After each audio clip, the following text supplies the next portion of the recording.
Naku, pila pa ako natching. Sorry po ma. Sorry. Biglang saktong nagpumasok yung live. Magandang hapon, magandang gabi po. Mga ka-brown out. Kumusta po kayo? Alam niyo po, pangatlong beses na po itong nag-brown out. Ngayong kaninang maghapon, 2. Tapos isa ngayong gabi. Yan, salamat dito. Nailapin na. Buti na lamang at maliwanag ko ang buwan. Ay, wala ka naman pala. Hindi ka naman. Ito na tito, ako na. Pailawan mo muna ako. Tito, magpailaw muna, dali. Yan. Tito, pailawin muna ako. Ito kayo mag-live. Tito, dali ako. Tingnan wala akong hindi makita, pati ngipin. Ayun, nakita rin ako sa wakas. Uy, magandang gabi po sa inyong lahat mga kababayan niya. Nung inipo at ako po ipaparoon na sa studio. Nandun na po ako sa baba. Ay, tito, ang gwapo ko naman dyan, tito. Ang ganda ng kulay. Huwag mo na alisin mo yan, tito, ah. Tapos may, ayun, magandang gabi po sa inyo. Ako'y papasalang na po dahil ako po may programa sana ngayon. Ay, ayoko po ipaakyat na biglang nag-brown out. Biglang namatay ang, kuryente. Ay di, balik na naman po kita. Ako po'y bumalik na ulit at sabi ko, hindi na lamang ako mag-live vlog ayo sa aking sa Marinduque News. Kumusta po kayo? Brown out po. Diyan po sa inyong lugar. Ay brown out din po baga sa inyo. Sa dito po sa Buwak, brown out. Diyan po baga sa Santa Cruz, Gasan, Buena Vista, Mugpog at Torrijos ay brown out din po baga. I-komento po yan sa ating comment section at nang mabasa ko po ang inyong mga greetings at mga sitwasyon dyan sa inyong lugar. Dito, ano pong sabi nga ni ng Marelco? Anong dahilan kanina? Naglabas yung pahayag yung Marelco? Wala akong Hindi nyo. Dito pa, tingnan daw nga ni po yung sinabi ng Marelco? Wala akong internet. Wala ka internet din? Okay. Ditong mayaman, may internet kahit walang May internet yan kahit kahit walang kuryente.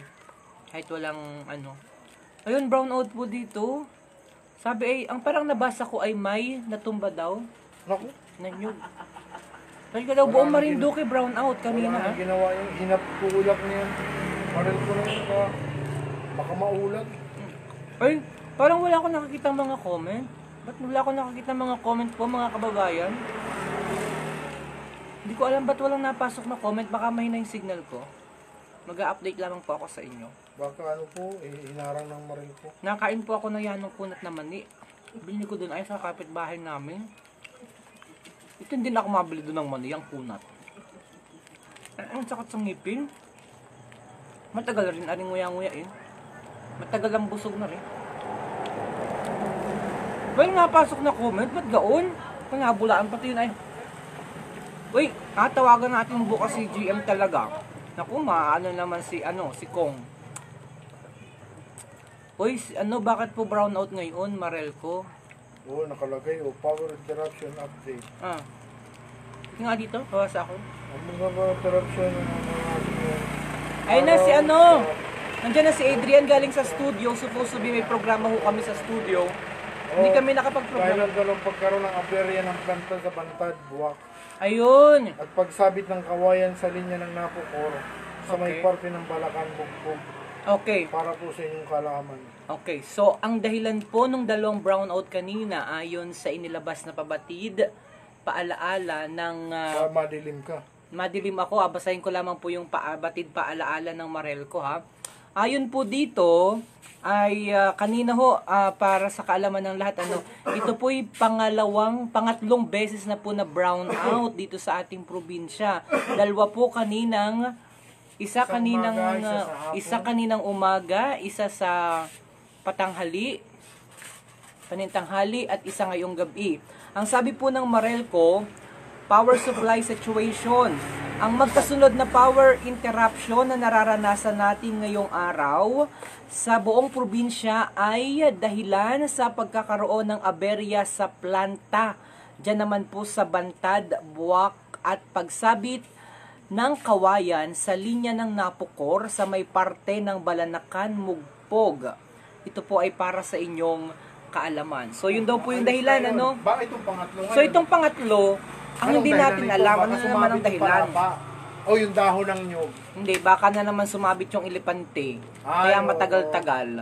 Oo, palapa ng nyug. palapa ng nyog. Ngayon po. Ano yun? Baka may aswang na sumampa. Ako, kanya-kanya na Wala naman. na namang dahilan ng maril ko ay kung ano-ano na naman. Yanong maningil isang araw ka lang na late sa due date. Lako. Ay anong singil Lako. ng ano, ay baka walang hiya niyan. Ay, hindi po ako nagasalita si Tito po yun. Opinion po yun ni Tito ah. Ang opinion ko yun. Tito, opinion mo yun ah. Hindi ako yun. Ako po yun, opinion ko yun. Baka walang hiya po niyan. Ay, grabe ka Tito! Nawala na ako ng kulay. Grabe ka Tito. Kamusta na tayo? Sorry po ah. Opinion ni Tito yun. Siguro po ay yung iba rin. Ganon din ang sentimiento. Pero deserve ng mga kababayan natin na ng paliwanag mula sa Marelco, Marinduque Electric Cooperative, bakit ho sunod-sunod yung ating nararanasang brownout mula kaninang umaga. Though in fairness naman sa kanila, siguro mga 1 hour yung tagal. Pero tagal ng problema eh. Kaya medyo na iiyamot din at nasusura-sura din ating mga kababayan dahil sa ganitong palagi ang brownout. Pasensya na po ha, gusto ko po kayong batiin lahat, pero wala pong napasok na komento sa akin, di ko alam, baka hinarang na rin. Kaya patayin ko na po muna ang aking live vlog at gapalit po ako ng signal dahil baka walang napasok ko na mga komento ninyo kung nahaan na kayo. Dahil pa namang mga kababayan natin ang nanonood, nakikita ko. Patayin ko po muna yung aking cellphone, gapalit po muna ako ng internet, baka dahil yung hina ng internet ko, dahil wala pong napasok talaga ng mga komento, hindi ko po kayo ma-shout out. Hindi ko rin po maalaman kung dyan po sa bahagi naman ng Santa Cruz at Torrijos ay brownout din. Kaya gusto ko pong maalaman sa pamagitan po nagpag-komento ninyo sa atin naman pong live feed. Okay? So, stay po ha, mamaya po. Tapatiin ko kayo at apatayin ko muna yung ating